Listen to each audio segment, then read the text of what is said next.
صلی اللہ علیہ وسلم ایک دفعہ لیٹے ہوئے اور آپ غضب سے بیٹھ گئے. آپ نے فرمایا ثلاث لا یکلمہم اللہ یوم القیامۃ ولا یزکیہم ولا ینظر الیہم ولہم عذاب علیم. 3 آدمی ایسے ہیں جن کی طرف اللہ قیامت میں رحمت کی نظر بھی اٹھا کے نہیں دیکھے گا, ان کے گناہوں کو معاف نہیں کرے گا, ان کے لیے دردناک عذاب ہے. 3 دفعہ آپ نے جملہ دہرایا تو حضرت ابو ذر غفاری بیٹھے ہوئے تھے, انہوں نے عرض کیا یا رسول اللہ خابوا وخسروا من هم یا رسول اللہ, یہ لوگ تو بالکل ہی برباد ہو گئے, تباہ ہو گئے, یہ کون لوگ ہیں؟ تو ان میں آپ نے ایک اس شخص کا نام ذکر کیا, فرمایا المنفق سلعتہ بالحلف الکاذب, جو جھوٹی قسم اٹھا کے اپنا مال بیچتا ہے. کتنی بڑی وعید ہے بھائی. آج ٹوپی کرانے کو ایک کمال سمجھا جاتا ہے, چونا لگانا, ٹوپی کرانا, یہی اس مارکیٹ میں یہی الفاظ چل رہے ہیں نا, الو بنا دیا, چونا لگا دیا, ٹوپی کرا دی, یہی کچھ چل رہا ہے. تو آپ نے تجارت کے دوران جھوٹ بولو بھائی, نہیں بول, اس سے ارننگ کم ہوگی, جتنی ہوگی اس میں برکت ہوگی.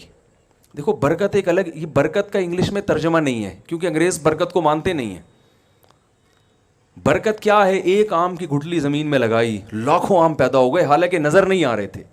تو اللہ نے قرآن میں فرمایا کہ اللہ ایسے لوگوں کے مالوں کو بڑھاتا ہے جیسے گندم کے ایک دانے سے 100 دانے پیدا ہوتے ہیں, ایسے اللہ تعالیٰ بڑھاتا ہے. ایماندار تاجر کا جو مال میں برکت اس سپیڈ سے ہوتی ہے, اتنی سپیڈ سے مال میں برکت ہوتی ہے. تو پہلا آپ نے التزام کرنا ہے کہ تجارت میں جھوٹ بولو بھائی, نہیں بول. رشوت دینا بعض صورتوں میں جائز ہے. کسٹم میں آپ کا مال پھنسا ہوا ہے, کسٹم کا جو آفیسر ہے وہ رشوت لیے بغیر مال کو کلیئر ہی نہیں کر رہا اور آپ حق پر ہیں, وہ زبردستی کر رہا ہے آپ کے ساتھ. تو میں اس لیے جائز چیزیں بھی بتا دیتا ہوں کہ لوگ پھر کہتے ہیں یار 100% اسلام کے مطابق تو بزنس پھر ہمارے لیے ممکن ہے ہی نہیں. اب اگر کنٹینر آپ کا پھنسا ہوا ہے پورٹ پہ, کسٹم والے کہہ رہے ہیں کہ پیسے دو تو چھوڑیں گے, آپ کہہ رہے ہیں رشوت دینا حرام ہے, لینا بھی حرام ہے, تو اس کا مطلب پھر ظاہر ہے آپ کو یہ بزنس چھوڑنا ہی پڑے گا نا, وہ تو وہیں رہے گا قیامت تک, وہ ایلفی سے چپکا کے چلے جائیں گے. تو رشوت کا اصول یاد رکھیں. یہ میں اس لیے کہہ رہا ہوں کہ کچھ چیزیں لوگ ناجائز سمجھ رہے ہوتے ہیں, حقیقت میں اس کی گنجائش ہوتی ہے, تو وہ علماء سے آپ نے پوچھنا ہے کہ اس کی شرعاً کتنی گنجائش ہے کتنی نہیں. رشوت دینا بھی حرام ہے, لینا بھی حرام, لیکن جب دینے والے کا مقصد کسی کا حق ضائع کرنا, اور لینا تو ہر صورت میں حرام ہے, تو جب آپ کا مقصد کسی کا حق ضائع کرنا نہیں ہے بلکہ اپنا حق لینا ہے جو بالکل جائز حق ہے, تو پھر علماء کہتے ہیں کہ لینے والے کو گناہ ملے گا, دینے والے کو گناہ نہیں ملے گا. سمجھ میں آ رہی ہے یہاں پہ؟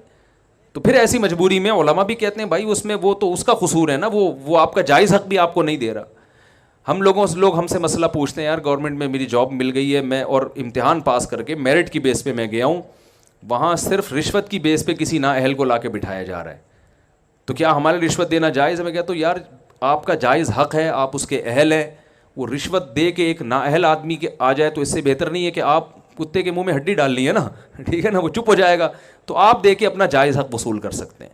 تو اس لیے علماء سے پوچھا کریں کہ اس میں جو ہے نا کافی چیزوں میں تفصیل ہوتی ہے. تو پہلا کام کیا کرنا ہے بھائی؟ جھوٹ بولے نا بھائی, نہیں دینا. دوسرا کام یہ کرنا ہے کہ تجارت میں چونکہ مذہب کا حصہ ہی ہے, فضیلت مذہب نے بیان کی, تو عبادت سمجھ کے کرنا ہے, اور عبادت تھوڑی اچھی ہوتی ہے زیادہ اچھی ہوتی. میں بڑے بڑے تاجروں سے ملا ہوں, ان سے میں پوچھتا تھا آپ اتنا بیوں, کہہ رہے ہیں یار اتنی کروڑ ہماری آمدن ہے ماہانہ. میں نے کہا آپ یہ جو آپ کی ماشاءاللہ آپ 5 کروڑ کما رہے ہو, اس کو 20 کروڑ کر سکتے ہو؟ کہہ رہے ہاں اگر پلاننگ کریں بیٹھ کے کریں تو 20 بھی ہو سکتی ہے, لیکن چھوڑو یار جب اللہ نے اتنا دے دیا تو کیا ضرورت. تو میں کہتا ہوں یہ آپ 5 کروڑ چونکہ اپنے پیٹ کے لیے کما رہے ہو, اس لیے آپ اس کو بڑھانے کی فکر نہیں کرتے. آپ 5 کروڑ کو پلاننگ کر کے اگر 20 پر لے جا سکتے ہو تو بھائی 20 پہ لے جاؤ. وہ 15 کروڑ میں تو مذاق میں کہتا ہوں مجھے دے دینا, مذاق میں ہے, حقیقت میں نہیں بھائی. وہ 15 کروڑ آپ اور اچھا کھا لو, آپ جناب مدارس بنا لو, آپ یتیم خانے بناؤ, آپ ہاسپٹل بناؤ, آپ ٹرسٹ میں دے دو, آپ ایک ٹرسٹ بنا لو. تو کیوں اپنی دیکھو غیر مسلم تاجر اپنی تجارت کو کبھی محدود بولے نا, یہودی کبھی کرے گا یار 5 کروڑ کما, چھوڑو یار, وہ کہے گا 5 کروڑوں کے 25 کیسے ہو جائیں. ہاں اس 5 کروڑ کو ہوس کی بنیاد پہ اگر 10 کروڑ کرنا چاہتے ہو یہ شریعت میں پسندیدہ نہیں ہے. اور ہوس کی علامت ہے کہ پھر جائز ناجائز کی پرواہ چھوڑ دیتا ہے. جیسے ہمارے بہت سے سیاسی لیڈر ہیں 5-5 ارب کے اثاثے ہیں لیکن ان کی توند بھرنے کا نام نہیں لے رہی. وہ چاہ رہے ہیں کہ پھر دوبارہ آ جائیں. پھر تو اس پہ حیرانگی ہوتی ہے بھائی تیرا پیٹ اتنا سا ہے موت کا کوئی بھروسہ نہیں کب آ جائے. تو ایسے شخص کے لیے ضرورت نہیں ہے.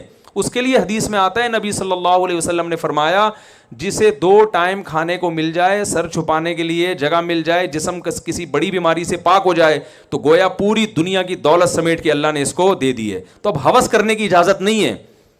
تو اگر ہوس کی بیس پہ آپ 5 کروڑ بھی کما رہے ہو تو غلط ہے, اور ہوس کے بغیر 5 ارب بھی کما رہے ہو تو اس کو 10 ارب پہ لے کر آؤ آپ. کیونکہ دنیا کی لگام مسلمانوں نے اپنے ہاتھ میں لینی ہے. تو یہ لگام دنیا کی اپنے ہاتھ میں لینے کے لیے 8-10 کروڑ کی تجارت کافی نہیں ہے. تو بڑھاؤ اس کو. ہاں اعتدال ضروری ہے کہ اتنا اس میں فکر نہ ہو جائے کہ نمازیں ضائع ہوں, صحت خراب ہونا شروع ہو جائے, بیوی بچوں کو ٹائم ہی دینا چھوڑ دیں. ایک ابھی واقعہ سامنے آیا, ایک صاحب سارا دن بزنس میں لگتا تھا ان کا. صبح جب گھر سے صبح نکلتے بچے سو رہے ہوتے تھے, جب گھر آتے تو بچے سو چکے ہوتے تھے, سارا دن دکان پہ. تو ایک دن بچوں کی آنکھ کھلی, امی سے پوچھ رہے ہیں یہ صاحب کون ہے جو بغیر پوچھے گھر میں آ جاتے ہیں. اور ایسا نہ ہو, وہ تو عبادت کرنے کی اجازت نہیں ہے اتنی زیادہ کہ آپ سب کے حقوق ضائع ہونا. تو بعض تاجروں نے ہوس میں, یہ نہیں کہ آخرت کے لیے, دنیا کی ہوس میں تجارت کو اتنا مسلط کر لیا کہ دماغ ان کا ہر وقت کھوپڑی ان کی گھومتی رہتی ہے, نہ صحت کی پرواہ نہ ان کو بیوی بچوں کی پرواہ, پاگل ہو گئے. اجملوا فی الطلب وتوکلوا علیہ, حدیث میں آتا ہے کمانے میں اعتدال سے کام لو اور اللہ پہ توکل, کہ اتنے گھنٹے میرے لیے اس کام میں صرف کرنا میری صحت اجازت دیتی ہے, بس اس کے بعد اللہ پہ توکل کروں گا کہ اسی میں اللہ مجھے انشاءاللہ نواز دے گا. پلاننگ پہ زیادہ زور لگاؤ, ٹھیک ہے نا. زیادہ ہدف کس کو بنانا ہے؟ پلاننگ.